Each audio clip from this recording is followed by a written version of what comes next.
بسم اللہ الرحمن الرحیم نحمدہ ونصلی ونسلم علی رسولنا الکریم اما بعد فقد قال النبی صلی اللہ تعالی علیہ وسلم تسموا باسماء الانبیاء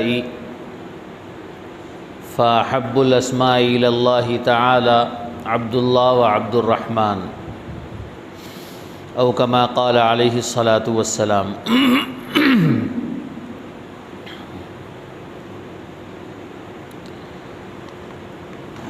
محترم سامعین اکرام، عزیز بزرگان دین، گزشتہ جمعے میں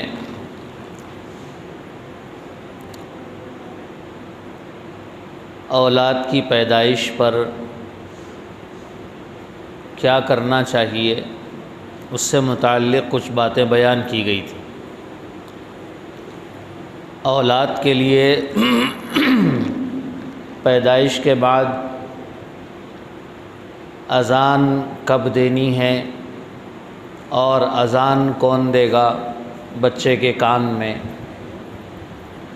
اور اس کی زبان پر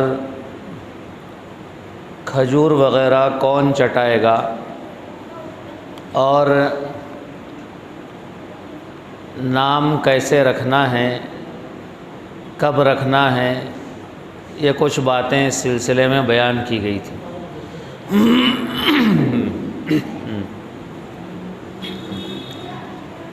اولاد کا نام رکھنے سے متعلق اسلام میں جو طریقہ اور دستور ہے، اس سلسلے میں ہمیں اور کچھ باتیں جاننے کی ضرورت ہے۔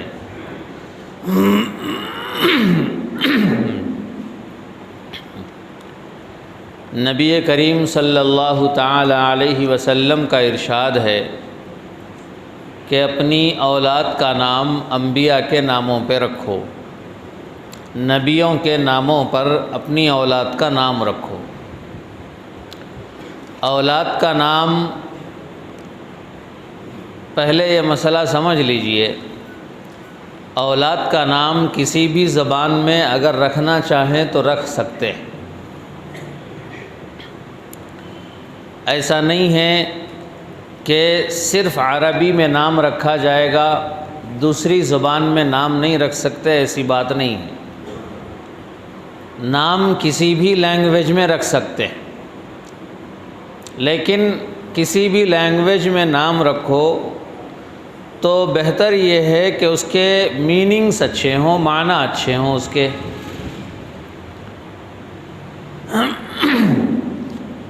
لیکن نبی پاک صلی اللہ علیہ وسلم کی تعلیم یہ ہے کہ جب اپنے بچوں کا نام رکھو تو نبیوں کے ناموں سے نام رکھو، صحابہ اکرام کے ناموں سے نام رکھو، نیک لوگوں کے ناموں سے نام رکھو، اس لیے کہ نام کا اثر بچے پر ضرور پڑتا ہے۔ حضرت عمر فاروق رضی اللہ عنہ اور دوسرے بہت سے صحابہ اکرام، حضرت حمزہ، حضرت عباس اور بے شمار صحابہ کی آپ تاریخ اور ہسٹری اٹھا کے دیکھ لیجئے، ان کا نام اسلام لانے سے پہلے بھی وہی تھا، اسلام لانے کے بعد بھی وہی نام۔ حضرت عمر کا پہلا نام اسلام لانے سے پہلے عمر ہی تھا، اسلام لانے کے بعد بھی ان کا نام عمر ہی رہا۔ حضرت حمزہ کا نام بھی وہی تھا، حضرت عباس کا نام بھی وہی تھا، اسلام لانے کے بعد ان کا نام نہیں بدلا گیا، چینج نہیں کیا گیا۔ ہاں، کچھ صحابہ اکرام کے نام جو صحیح نہیں تھے ان کے نام چینج کر دیے گئے، بدل دیے گئے۔ بعض لوگوں کا نام حرب تھا، اور ایک جگہ لکھا ہوا ہے کہ حضرت علی رضی اللہ تعالی عنہ کو جب اولاد ہوئی حضرت حسن پیدا ہوئے، حضور صلی اللہ علیہ وسلم نے پوچھا علی کیا نام رکھو گے بچے کا؟ حضور صلی اللہ علیہ وسلم کے نواسے ہیں، تو حضرت علی نے کہا کہ میں حرب نام رکھوں گا، حرب۔ حضور صلی اللہ علیہ وسلم نے فرمایا یہ کیا علی، یہ کیا نام ہے حرب، یہ کون سا نام تم رکھو گے؟ حرب کے معنی آتے ہیں لڑائی، جنگ۔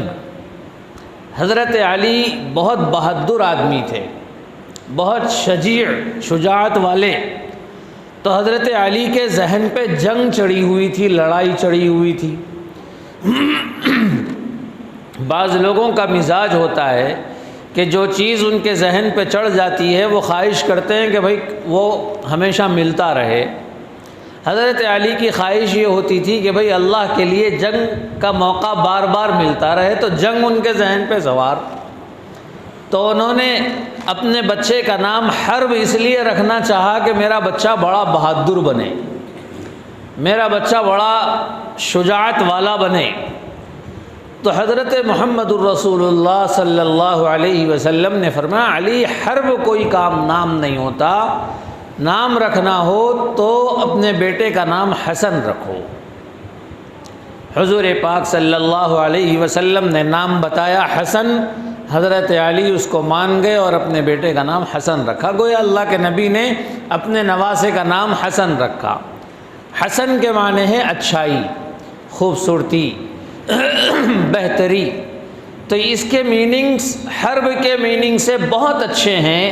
حضور صلی اللہ علیہ وسلم نے یہ نام حضرت حسن کے لیے تجویز کیا، ایسے ہی حضرت حسین کے لیے بھی ہوا، اور بھی صحابہ اکرام میں کسی کا نام کچھ اور تھا۔ بعض لوگ اپنے خداؤں اور بتوں کے ناموں پہ نام رکھا کرتے تھے۔ حضور پاک علیہ الصلاۃ والسلام نے ان کے نام بدل دیے، ان کے نام چینج کر دیے اور صحیح نام کر دیا۔ ایک جگہ اللہ کے نبی صلی اللہ علیہ وسلم پہنچے، سفر میں جا رہے تھے، علاقہ بڑا بنجر تھا، دور دور تک بھی کہیں بھی کسی بھی جگہ ایک درخت نظر نہیں آتا تھا، کوئی سبزہ نظر نہیں آتا تھا، کوئی ہری چیز گھاس وغیرہ نظر نہیں آتی تھی، بڑی بنجر زمین تھی۔ حضور پاک علیہ الصلاۃ والسلام نے پوچھا بھئی یہ کیسا علاقہ ہے جہاں پہ کوئی درخت نہیں، کچھ نہیں، بالکل بنجر علاقہ ہے؟ حضور نے پوچھا یہ کون سا علاقہ ہے؟ تو صحابہ نے کہا اس علاقے کا نام ہے حضارہ۔ حضارہ عربی زبان میں کہتے ہیں خشک جگہ کو، سوکھی اور بنجر جگہ کو حضارہ کہتے ہیں۔ حضور پاک علیہ الصلاۃ والسلام نے فرمایا بھائی اس کا نام یہ کیوں رکھا گیا؟ اس کا نام رکھو خضرہ۔ عربی زبان میں خضرہ کہتے ہیں سبزی کو، گھاس پھوس وغیرہ کو، سبزہ جہاں پہ ہریالی وغیرہ ہو اس کو کہتے ہیں خضرہ۔ وہاں آپ نے عرب میں دیکھا خضراوات، ویجیٹیبل ترکاری کو عربی زبان میں خضراوات کہتے ہیں۔ تو اس کا نام حضارہ سے خضرہ کر دو۔ حضور پاک علیہ الصلاۃ والسلام نے اس علاقے کا نام بدل دیا۔ صحابہ فرماتے ہیں کہ ہم کچھ سالوں بعد وہاں سے گزرے تو وہ ساری جگہ ہریالی سے بھری ہوئی تھی، ساری جگہ، وہاں پہ سبزے اگ گئے، وہاں پہ درخت اگ گئے۔ تو یہ ہوتا ہے نام کا اثر، آپ نام جیسا رکھیں گے اس کا اثر بھی اس پہ وہی پڑے گا۔ تو اس لیے اولاد کا نام رکھنے میں بڑی احتیاط کرنی چاہیے کہ بہت سے لوگ اپنی اولاد کا نام بس ادھر ادھر سے سنتے ہیں اور رکھ دیتے ہیں۔ اولاد کا نام رکھنے میں اس کے میننگز اور اس کی نسبت، ایک تو معنی اچھے ہوں اور دوسرے یہ کہ اس کی نسبت بھی اچھی ہو۔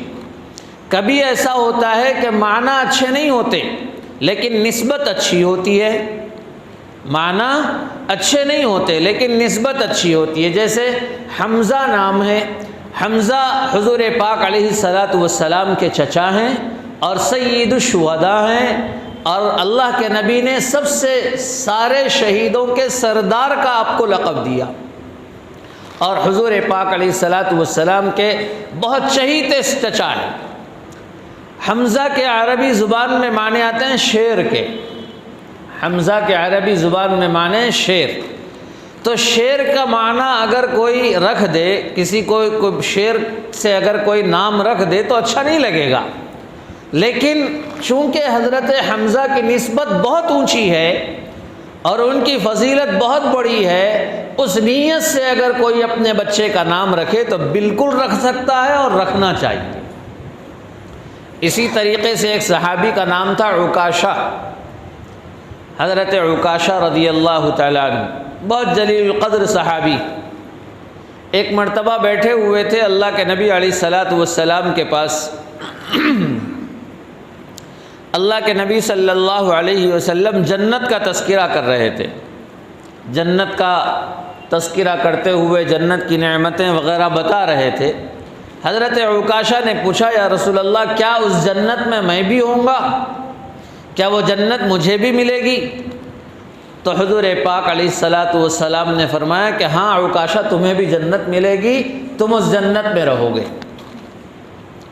اس کے بعد دوسرے صحابی آئے، انہوں نے کہا یا رسول اللہ آپ نے عکاشہ کو تو جنت کی خوشخبری دے دی، مجھے بھی دے دیجئے۔ تو حضور صلی اللہ علیہ وسلم خاموش بیٹھ گئے اور کہا عکاشہ اس سے تم سے آگے چلا گیا، یعنی عکاشہ سبقت لے گیا۔ ایک مخصوص کبھی کبھی ایسے اوقات ہوتے تھے اللہ کے رسول صلی اللہ علیہ وسلم کے، جس کو ہم اپنی زبان میں کہیں کہ نبی کا موڈ کبھی کبھی بالکل بدلا ہوا ہوتا تھا، بالکل موڈ، اس موڈ میں آپ جنت مانگ لو اور جہنم سے چھٹکارا مانگ لو اور جو چیزیں مانگنا ہے مانگ لو، اللہ کے نبی دعا فرماتے تھے اور مل جایا کرتی تھی۔ تو اسی موڈ میں اللہ کے نبی بیٹھے ہوئے تھے، حضرت عکاشہ نے جنت مانگ لی اور مل گئی جنت۔ دوسرے صحابی آئے، جب تک وہ موڈ ختم ہو چکا تھا۔ یہ مطلب نہیں ہے کہ دوسرے صحابی کو جنت نہیں ملے گی، ایسا مطلب نہیں ہے، لیکن وہ جو بشارت والی جو بات تھی وہ اس وقت کی ختم ہو گئی۔ اب یہ معمولی فضیلت نہیں ہے، جنت کی بشارت دنیا کے اندر مل جانا بہت بڑی فضیلت۔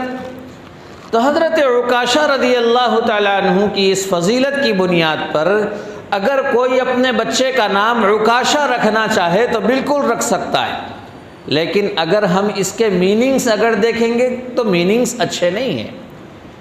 اس کے میننگز آتے ہیں مکڑی کا جالا، مکڑی کے جالے کو عکاشہ کہا جاتا ہے، مکڑی کے جالے کو، لیکن اگر میننگز کے اعتبار سے نام رکھیں گے تو یہ مناسب نہیں ہے، لیکن صحابی کی نسبت کی وجہ سے اگر نام رکھیں گے تو بالکل رکھ سکتے ہیں یہ نام، اور رکھنا چاہیے اس نیت سے کہ بھئی یہ صحابی کا نام ہے اور اس صحابی کا نام ہے جس کو دنیا میں جنت کی بشارت مل گئی۔ تو نام رکھنے میں بہت بڑا اہتمام ہونا چاہیے۔ آج کل لوگ موبائل وغیرہ پہ سرچ کرتے ہیں، گوگل پہ سرچ کر لیا نام، اور اس کے کئی گوگل کی ویب سائٹس پہ ایسا ہے کہ بچوں کے نام ہیں، اسلامک بیبی نام سے اگر بیبی نیم سے اگر آپ سرچ کریں گے دنیا بھر کی سائٹس آ جائیں گی اس میں، لیکن ہم نے خود دیکھا ہے کئی جگہ کہ کئی سائٹس ایسی ہیں جن کے اندر میننگز غلط لکھے ہوئے ہیں۔ ایک طرف نام ہوتا ہے، اس کے میننگز لکھے ہوتے ہیں، اور جب ہم اس کو اٹھا کے ڈکشنری میں ڈھونڈتے ہیں تو کہیں نہیں ملتا۔ اب پتہ نہیں گوگل ویب سائٹ والوں کو کہاں سے مل گیا پتہ نہیں، ہم ڈکشنری میں ڈھونڈتے ہیں ہمیں نہیں ملتا۔ تو کئی جگہ اس کے میننگز غلط لکھے ہوئے ہوتے ہیں۔ تو نام رکھنا ہے تو سب سے بہترین یہ ہے کہ نبیوں کے ناموں پہ نام رکھو، اور اللہ کے نبی علیہ الصلاۃ والسلام نے ارشاد فرمایا فَأَحَبُّ الْأَسْمَاءِ إِلَى اللَّهِ تَعَالَى عبد اللہ و عبد الرحمن، اللہ کے پاس سب سے بہترین نام عبداللہ اور عبد الرحمن ہیں۔ صحابہ میں آپ کو یہ نام بہت زیادہ ملیں گے، عبداللہ، عبد الرحمن، عبداللہ ابن عباس، عبداللہ ابن زبیر، عبداللہ ابن عمر، عبداللہ ابن مسعود، سب کے نام عبداللہ عبداللہ، کئی صحابہ کے نام عبداللہ ہے، کئی صحابہ کے نام عبد الرحمن ہے۔ اللہ کو یہ نام پسند تھا، سب نے اپنے بچوں کے نام یہ رکھ دیے، اور بعض لوگوں کو محبت ہوتی ہے۔ حضرت امام شافعی رحمۃ اللہ علیہ، اور اسی طریقے سے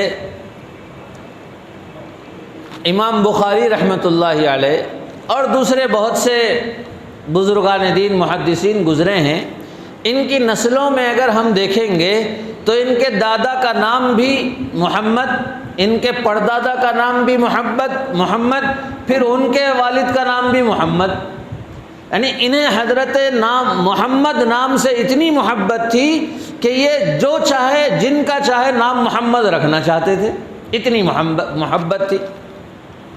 اور حدیث پاک میں بھی ہے، اللہ کے نبی علیہ الصلاۃ والسلام کا ارشاد ہے، جو شخص اپنے بچوں کا نام محمد یا احمد رکھے گا تو اسے برکت حاصل ہوگی، اور ایک جگہ یہ بھی ہے کہ اسے میری شفاعت نصیب ہوگی۔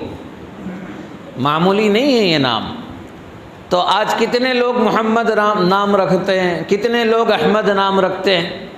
یہ بزرگی اور یہ خوشخبری حاصل کرنے میں ہماری کوئی دلچسپی اتنی نظر نہیں آتی، لیکن دنیا میں نام رکھنے کے لیے ہم ان کے نام ڈھونڈیں گے، فلاں کے ڈھونڈیں گے، نہیں انہوں نے کہہ دیا یہ رکھ دیا، انہوں نے کہہ دیا یہ رکھ دیا۔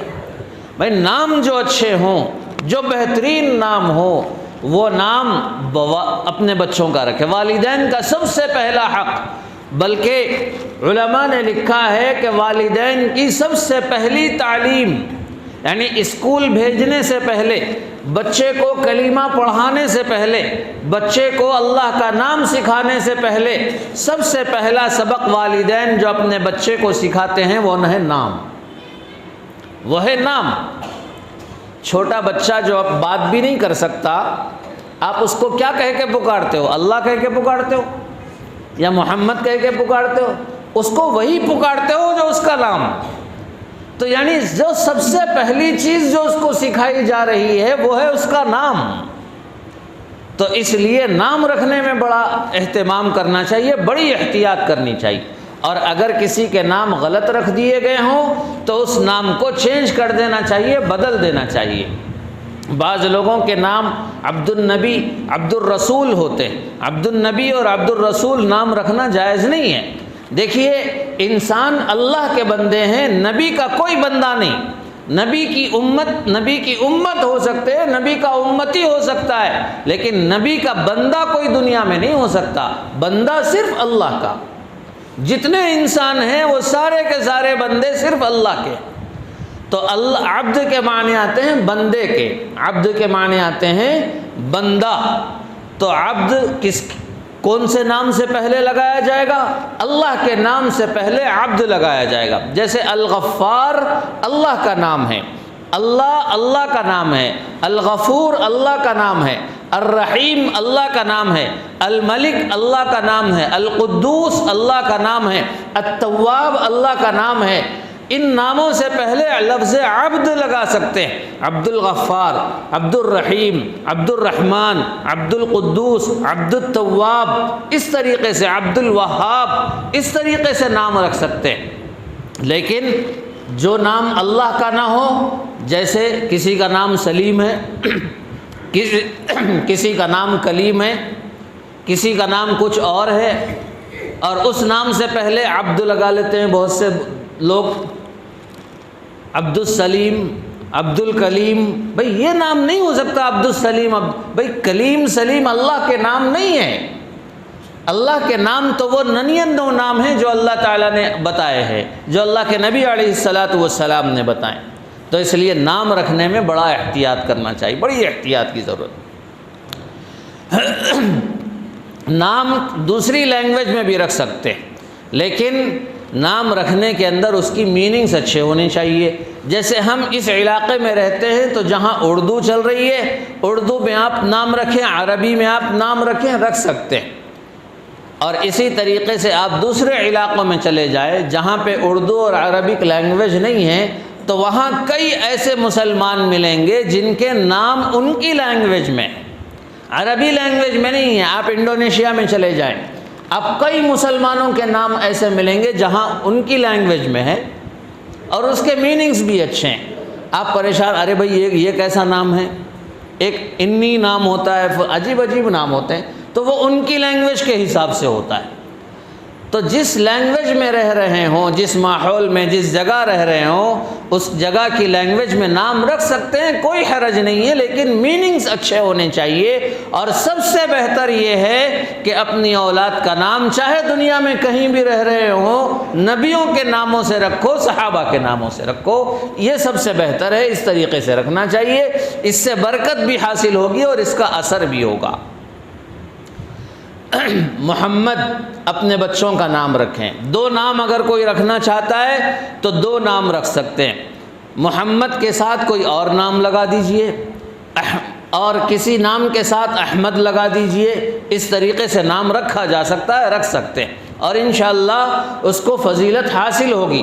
لیکن یہ بات ہمیشہ یاد رکھ لیجئے, صرف نام رکھنے سے کچھ نہیں ہوتا. نام ایک آغاز ہے, ایک ابتدا ہے, کہ یہ بھی ایک شرافت کی بنیاد ہے. لیکن اگر کوئی اچھا نام رکھ کے غلط کرے گا تو وہ غلط ہی ہوگا. اچھا نام رکھ کے اگر کوئی برا کرے گا تو وہ برا ہی ہوگا, بلکہ اور زیادہ برا ہوگا کہ بھئی آپ اچھے نام کو بدنام کر رہے ہیں اچھا نام رکھ کے. لیکن آغاز اچھا کرنا چاہیے, ابتدا اچھا کرنا چاہیے. جب اولاد پیدا ہو جائے تو اس کے بچے کے کان میں اذان دی جائے, ایک کان میں اقامت کہی جائے. اذان و اقامت کہنے والا نیک آدمی ہو, اچھا آدمی ہو, بہتر آدمی ہو. عورتیں نہیں کہہ سکتی, مجبوری میں عورت اذان کہنے کو, مجبوری میں دے سکتی ہے عورت اذان, بغیر مجبوری کے نہیں. اور اسی طریقے سے جب اذان دے دی اور اقامت بھی ہو گئی تو اسے کھجور چٹا دیا جائے. کھجور چٹانے کا طریقہ بتایا گیا کہ چٹانے والا اپنے دانتوں میں اس کو اچھی طرح چبائے گا جس سے اس کا تھوک بن جائے, پھر وہ تھوک لے کے اس کو بچے کو چٹایا جائے گا. اور وہ چٹانے والا بھی جہاں تک ہو سکے نیک ہونا چاہیے. جتنے افراد وہاں موجود ہو ان میں جو سب سے زیادہ نیک ہے وہ چٹائے, یہ بہتر ہے. 7ویں دن تک آپ کو گنجائش ہے, اسی وقت بھی اگر نام رکھنا چاہیں رکھ سکتے ہیں, اور 7ویں دن تک تو نام رکھ لینا ہی چاہیے. 7ویں دن بچے کا عقیقہ کرنا چاہیے, بچہ ہو چاہے بچی ہو, اولاد سب اللہ کی طرف سے, سب اللہ کی طرف سے اولاد ہے اور اللہ کی طرف سے نعمت ہے. میرے دوستو, بڑے افسوس کے ساتھ یہ کہنا پڑ رہا ہے کہ آج مسلمان معاشرے کے اندر فیملی پلاننگ کا بڑا زور ہو گیا ہے. ایک تو ہے مجبوری کہ اولاد, بھئی 3 بھی اولاد ہوئی اور وہ آپریشن سے ہوئی, یہ مجبوری ہے. اس کے بعد اولاد ہونے میں مشکل ہے, نقصان ہو سکتا ہے, ٹھیک ہے. لیکن بعض مائیں ایسی ہیں جن کی تینوں ڈیلیوریاں نارمل ہوئی ہیں, لیکن اس کے بعد بھی وہ اولاد نہیں چاہتے, وہ نسل بندی کرا لیتے ہیں, وہ فیملی پلاننگ کا آپریشن کرا لیتے ہیں, اور یہ ڈرتے ہیں کہ بھائی ہمیں اور اولاد نہیں چاہیے, کہاں سے کھلائیں گے, کہاں سے پڑھائیں گے. میرے دوستو, نعوذ باللہ, ایک زمانہ وہ تھا جب اندرا گاندھی نے فیملی پلاننگ کو لازمی قرار دیا تو مسلمان سب سے زیادہ وہ تھے جنہوں نے آواز اٹھائی تھی اور حکومت کے خلاف کھڑے ہو گئے تھے, اور کئی مسلمان جیلوں میں چلے گئے تھے کہ بھئی فیملی پلاننگ اسلام میں بالکل جائز نہیں.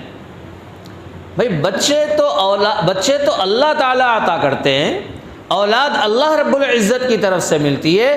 لیکن آج کتنے شوہر اور بیویاں ہیں جو اچھے پڑھے لکھے, آپ نمازوں میں آپ صف اول میں ان کو دیکھیں گے, لیکن گھر کا ماحول دیندار نہیں.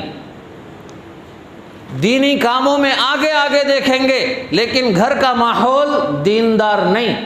میرے دوستو, یہ بات یاد رکھیے, صرف نمازیں پڑھ لینے سے آدمی جنت میں نہیں جاتا ہے. ادخلوا فی السلم کافہ, پورے اسلام میں داخل ہو, نماز بھی پڑھو اور گھر کا ماحول بھی دیندار بناؤ. نماز بھی ضروری ہے اور گھر کا ماحول بھی دیندار ضروری. اس لیے فیملی پلاننگ کا ہرگز مت سوچیے۔ مجبوری کی بات اور ہے، مجبوری کی شکل اور ہے، لیکن جہاں کوئی مجبوری نہیں، صرف افلاس اور غربت سے ڈر رہے ہیں۔ میرے دوستو، آج ہمیں کون کھلا رہا ہے؟ آج کوئی یہ دعویٰ کر سکتا ہے باپ کہ میں اپنے بچے کو کھلا رہا ہوں؟ کوئی باپ یہ دعویٰ کر سکتا ہے؟ کیا دنیا میں وہ بچے نہیں پل رہے ہیں جن کے باپ نہیں ہیں؟ کیا دنیا میں وہ بچے نہیں پل رہے ہیں جن کی ماں نہیں ہے؟ آپ کئی ایسے ہزاروں کنٹریز دیکھ لیجئے، سینکڑوں کنٹریز آپ دیکھ لیجئے جہاں کوئی پرسان حال نہیں۔ افریقہ کے جنگلوں میں دیکھ لیجئے کیسے کیسے وہاں بچے پل رہے ہیں، اور کتنے بچوں کے والدین کو مار دیا گیا ہے کئی علاقوں کے اندر، لیکن کیا وہ بچے زندہ نہیں ہیں؟ کیا انہیں نہیں مل رہا ہے کھانا؟ میرے دوستو، یہ ایمان ہمارا بنا لیجئے، جو بچہ دنیا میں آتا ہے وہ رزق اپنے ساتھ لاتا ہے، وہ رزق اپنے ساتھ لاتا ہے۔ کوشش کرنا ہمارا کام ہے، محنت کرنا ہمارا کام ہے، لیکن ایمان ہمارا یہ ہونا چاہیے کہ اولاد اللہ رب العزت عطا کرتا ہے اور وہی کھلانے اور پلانے والا ہے۔ وَمَا مِن دَابَّةٍ فِي الْأَرْضِ إِلَّا عَلَى اللَّهِ رِزْقُهَا، دنیا میں جو بھی چرن پرند، چرنے والے جانور ہوں، رینگنے والے ہوں، اڑنے والے ہوں، تیرنے والے ہوں، بھاگنے والے ہوں، دوڑنے والے ہوں، کوئی بھی جانور یا انسان ہو، کوئی بھی ہو، الا علی اللہ رزقها، سارے لوگوں کا رزق اللہ پر ہے، سارے لوگوں کو کھلانے کی ذمہ داری اللہ پر ہے۔ اللہ ہی ہے جو سارے انسانوں کو اور جانوروں کو کھلا رہا ہے۔ ایک شارک مچھلی، ایک ویل مچھلی ایک دن میں کتنے ٹن کھاتی ہے پتہ ہے؟ 22 ٹن اس کو غذا کی ضرورت پڑتی ہے ایک دن میں۔ 22 ٹن غذا کون کھلا رہا ہے؟ کیا کوئی انسان کھلا سکتا ہے؟ نہیں کھلا سکتا، اللہ کھلا رہے ہیں۔ تو یہ بات یاد رکھ لیجئے کہ اولاد اللہ کی نعمت ہے، اور اس کو ختم مت کیجئے بلا وجہ فیملی پلاننگ کرا رہے ہیں، آپریشن کرا رہے ہیں اور بچوں کو روک رہے ہیں دنیا میں آنے سے، نہیں، ہرگز نہیں۔ اور کچھ تو ایسے بھی ہیں نعوذ باللہ ثم نعوذ باللہ، حمل ٹھہر جاتا ہے اور بلا وجہ حمل کو گرا دیتے ہیں، کوئی وجہ نہیں ہوتی، کوئی میڈیکل ایمرجنسی نہیں ہوتی، بس گرا دیتے ہیں۔ نہیں بھائی، ابھی ہمارا بچہ 1 سال کا ہی ہوا، 1.5 سال کا ہوا، اب بچے نکو، لہذا اس کو گرا دو، نعوذ باللہ ثم نعوذ باللہ۔ ایک انسان کو مارنے کا گناہ ہوتا ہے، ایک انسان کو قتل کرنے کا گناہ ہوتا ہے اگر کوئی اپنے حمل کو گرا دیتا ہے۔ صحیح سالم حمل کو بلا وجہ اگر کوئی گرا رہا ہے، یاد رکھیے ایک انسان کے قتل کا گناہ ہے، کوئی معمولی گناہ نہیں ہے۔ وَإِذَا الْمَوْءُودَةُ سُئِلَتْ، قیامت میں وہ بچہ آئے گا اور پوچھا جائے گا، اللہ کے سامنے پوچھے گا، یا اللہ کس وجہ سے مجھے مارا گیا؟ کیا قصور تھا میرا دنیا کے اندر؟ کیوں مجھے مار دیا گیا؟ یہ پوچھے گا اللہ تعالیٰ سے قیامت کے دن۔ اس لیے بلا وجہ ابورشن حرام ہے، ناجائز ہے بلا وجہ۔ میڈیکل ایمرجنسی ہے تو وہ بات الگ ہے، لیکن بلا وجہ حمل گرانا میرے دوستو اسلام کے اندر بالکل جائز نہیں، چاہے وہ 1 مہینے کا ہو، 2 مہینے کا ہو، 4 مہینے کا ہو، 6 مہینے کا ہو، بالکل گرانا جائز۔ لیکن آج ہمارے دلوں سے انسانیت بالکل مر چکی ہے، ایسے آسانی سے گرا دیتے ہیں کہ بالکل ذرا برابر بھی احساس نہیں ہوتا۔ میرے دوستو، اللہ سے پناہ مانگیے، اللہ سے ڈریے اس مسئلے میں۔ تو اولاد پیدا ہو جائے اس کا اچھا نام رکھیے، پیدا ہونے کے بعد 7ویں دن اس کا عقیقہ کیجئے، اور عقیقہ اللہ کے نبی نے فرمایا اگر آپ کے پاس گنجائش ہے تو اپنے بیٹے کا یا اپنی بیٹی کا 7ویں دن عقیقہ کرو۔ عقیقہ کرنے سے بلائیں ٹل جاتی، خون بہایا کرو۔ فَأَحْرِقُوهُ دَمًا، اللہ کے نبی نے فرمایا کہ خون بہاؤ اپنے بچے کی طرف سے، اپنی بچی کی طرف سے، اس سے اس پہ آنے والی بلائیں ٹل جاتی۔ یہ کام اگر ہے ہمارے پاس اتنی گنجائش ہے تو ایک لڑکے کی طرف سے 2 بکرے اور ایک لڑکی کی طرف سے ایک بکرا عقیقے میں دینا چاہیے۔ 7ویں دن کرنا سنت ہے، اگر 7ویں دن نہیں کر سکے، ایک دن ادھر ادھر ہو گیا تب بھی عقیقہ ہو جائے گا، تب بھی۔ اور کوئی بڑی دعوت کرنا ضروری نہیں، بس جانور ذبح کر دیا اور خود بھی کھا لیا، کچھ لوگوں کو کھلا دیا، کچھ گوشت تقسیم کر دیا، تب بھی عقیقہ ہو گیا۔ اور جب عقیقہ کریں تو اپنے بچے کے سر کے بال کاٹنے چاہیے، چاہے وہ بچہ ہو چاہے بچی ہو۔ سر کے بال کاٹنے کے لیے دیکھیے لوگ حجام کو بلاتے ہیں، ٹھیک ہے، جہاں کوئی کاٹنے میں نہ ملے حجام کو بلا لیجئے، بلا سکتے ہیں، کوئی حرج نہیں۔ لیکن آج کل ٹریمر نکل گئے ہیں جس میں بال کاٹنے میں ڈر بھی نہیں ہوتا، وسترے سے بال کاٹیں گے، بچہ ہے چھوٹا، اس کی چمڑی نرم ہوتی ہے سر کی، کہیں چرپٹا لگ جائے گا، کہیں خون نکل جائے گا، بھئی کاٹنے کو ڈر ہوتا ہے۔ لیکن آج کل ٹریمر نکل گئے ہیں، ٹریمر سے کاٹنے میں کوئی اتنی تکلیف نہیں ہوتی، آسانی سے نکل جاتے ہیں۔ تو بہتر یہ ہے کہ جہاں تک ہو سکے خود ہی بچے کے بال نکالیے، حجام کو مت بلائیے۔ اگر کہیں نہ ملے تو بلا سکتے ہیں، ناجائز نہیں ہے، میں یہ نہیں کہہ رہا ہوں، بلا سکتے ہیں، لیکن بہتر یہ ہے کہ خود بال کاٹیے۔ کیوں؟ اس لیے کہ بال خود اس لیے کاٹنا بہتر ہے کہ آپ کسی حجام کو بلائیں گے تو زیادہ تر حجام غیر مسلم ہوتے ہیں۔ کیوں آپ غیر مسلم سے اس بچے کے بال کٹوانا چاہتے ہیں جس کی بلائیں آپ دور کرنا چاہ رہے ہیں؟ اچھی بات نہیں ہے، خود کاٹ لیں، بہتر ہے۔ اور جب بال کاٹ دیے جائیں تو اس بالوں کا اندازہ کر کے کتنے گرام وہ بال ہو سکتے ہیں اس کا اندازہ کر کے اتنے گرام چاندی کے پیسے صدقہ کر دیجئے، چاندی کر دیجئے، یا پھر چاندی کے برابر جتنے پیسے ہو سکتے ہوں یا اس سے زیادہ ہی غریبوں میں اس کا صدقہ کر دیجئے۔ یہ بہترین طریقہ ہے، اللہ کے نبی علیہ الصلاۃ والسلام نے بیان فرمایا۔ عقیقہ کرتے وقت میں ادھر بکرے کے گلے پہ چھری، ادھر بچے کے سر پہ وسترا، ایک ساتھ لوگ چلانے کی کوشش کرتے ہیں، یہ بالکل غلط بات۔ پہلے ذبح کرو بعد میں بال کاٹو، یا پہلے بال کاٹو بعد میں ذبح کرو، دونوں جائز، کچھ بھی کر سکتے ہیں۔ اور اسی طریقے سے خود دعوت کر کے کھا بھی سکتے ہیں، کھلا بھی سکتے ہیں، لوگوں میں بانٹ بھی سکتے ہیں۔ بہتر یہ ہے کہ غریبوں کو کھلایا جائے، رشتہ داروں کو کھلایا جائے اور خود اس میں سے کھایا جائے۔ اللہ تبارک و تعالی ہم سب کو نیک عمل کرنے کی توفیق نصیب فرمائے، اور اپنے اولاد کی جہاں تک ہو سکے بہترین تربیت کرنے اور بہترین نام رکھنے کی توفیق نصیب فرمائے، اور ہم سب کی اولادوں کو نیک اور صالح بنائے، اور جن کے اولاد نہیں ہیں اللہ تبارک و تعالی ان سب کو اولاد سے نوازے۔ وآخر دعوانا الحمد للہ رب العالمین۔